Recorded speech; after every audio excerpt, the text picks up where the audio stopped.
Shel Stafford sits on her front porch in the East Lake neighborhood of Atlanta and watches the world go by. She's seen a lot since she moved here as a kid. I told a couple of school friends, yeah, we're moving out of the neighborhood, and they said, where are you moving to? I said, East Lake. It scared me so bad. Oh my God, you're gonna get killed. It's very rough. It was a high crime area that we moved into. That was over 30 years ago. Bob Lupton, a psychologist and an elder in his Presbyterian church, moved his family from a very comfy suburban home into the heart of South Atlanta.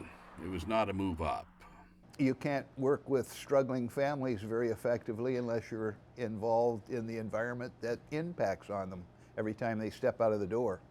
The very first Christmas, he was there to watch parents hand out gifts that had been donated by his church group. And that's when I saw something that was very shocking to me. Of course, the moms were gracious, a little embarrassed, but if there was a father in the household, he just disappeared. He was gone out the back door. And it dawned on me what was happening was that these parents were being exposed for their inability to provide in front of their own kids. And the moms would endure that indignity for the sake of the kids, but it's just more than a father's pride could handle. And so the next year, he asked donors to bring gifts unwrapped, and they'd set up a little toy store with yard sale prices.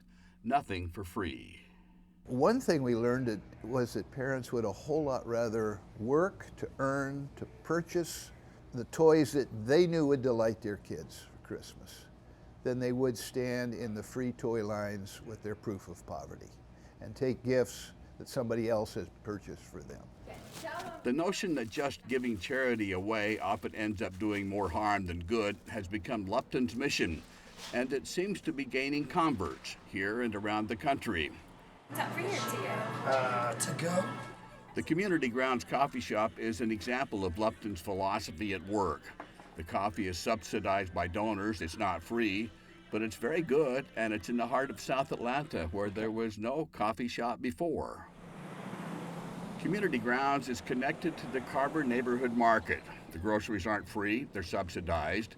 And before the market was here, it could take Tiana Sims 2 or 3 hours round trip by bus to get to the closest supermarket. It was a major inconvenience just to go to another neighborhood to get groceries when you can get it here, but there was no supermarket over this way. There have not been a lot of new businesses in this community for a number of years, so we don't want to open a food pantry, we want to open a grocery store.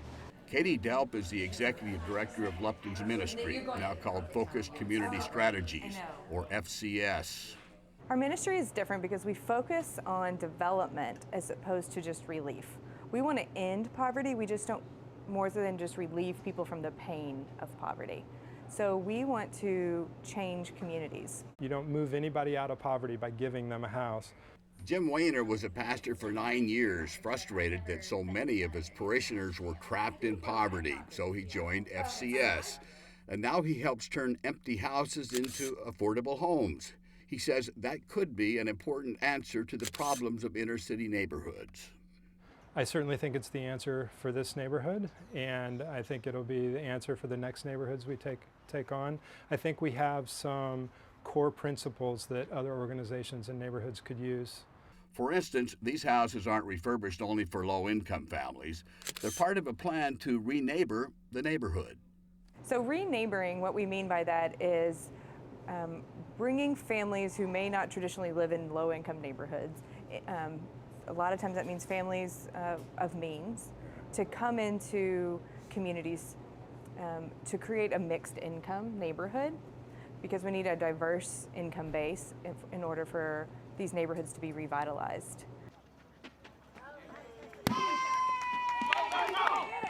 Katie and her family are an example of re-neighboring. They moved here. Did you move into this neighborhood? I did. How's that been? It's been good. How so? We've lived here for 14 years now, and it has just been a real gift to our family. We're able to raise our kids in a place of diversity. Carver with the victory. And Tanisha Corporal is able to raise her son Kyrie in a real home, in a real neighborhood, with the help of a subsidized mortgage.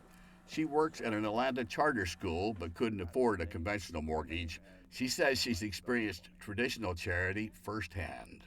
I've worked for nonprofit communities and done case management, and it's kind of a handout instead of a hand up. I think this is an example of the way a community can be turned around. Not only South Atlanta that we're in now, but 4 other neighborhoods that we've seen dramatic changes in over the past 3-4 decades. One of the most striking accomplishments Lupton has been involved in has been the transformation of the community surrounding the once famous East Lake Country Club. It was the home course of Bobby Jones, perhaps the greatest amateur golfer of all time. And then the money moved to North Atlanta, and the government surrounded the course with low-income housing. It was like the death knell for the community. 650 units of poorly managed public housing, and it became a cancer. And then a developer said he would refurbish Bobby Jones Club and get high rollers to join up and contribute to the East Lake community. Could Lupton help? That was the beginning of starting to acquire property, buy crack houses. And with some government help, rebuild a mixed income, not a low income community. That was a very exciting, very complicated, but very exciting transformation that actually reshaped history. East Lake is now the home of a major PGA tournament and the mixed income community that is home to Shell Stafford. There's something you should know about Shell. She brought up 6 kids by herself. When they were young, she got on her knees and she prayed for some help in raising them. All I want is for every last one of my kids to graduate high school. Because the percentage of black children just dropping out was so high. I say, I don't want two to graduate. I don't want one, I want all. All 6 of Shell's kids graduated from high school. 5 out of 6 graduated from or are still in college.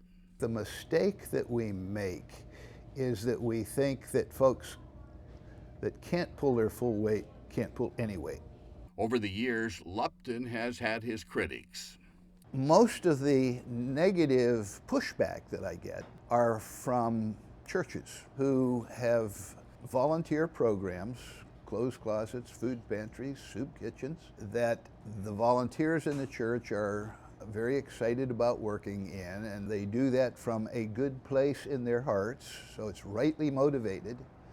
But for them to think that this good service that they're providing is hurtful is a hard message. He says there are times when one-way giving is the only way, when someone is hungry, or in times of crisis like Katrina. But after the crisis is over, Lupton believes that one-way giving needs to stop, and the rebuilding of lives with dignity needs to begin.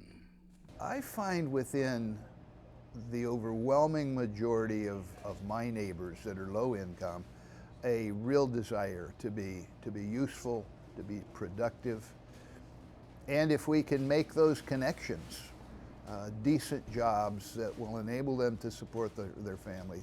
How has that made you feel about human nature?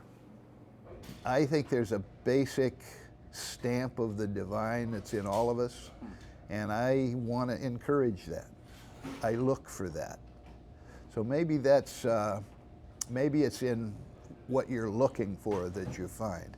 Lupton says his book, Toxic Charity, has gone viral, starting discussions in churches, nonprofits, and foundations around the country. His speaking schedule can attest to that. When doctors take the Hippocratic Oath, they swear to uphold certain ethical principles. In his book, Toxic Charity, Lupton has written what he calls the Oath for Compassionate Service. It includes principles like never do for the poor what the poor can do for themselves, limit one-way giving, empower the poor, listen closely especially to what is not being said, and above all, do no harm. We have FCS Urban Ministries in the building, and we have a catch. Okay, Goldilocks, we see you, boo. For Religion and Ethics News Weekly, I'm Lucky Severson in South Atlanta.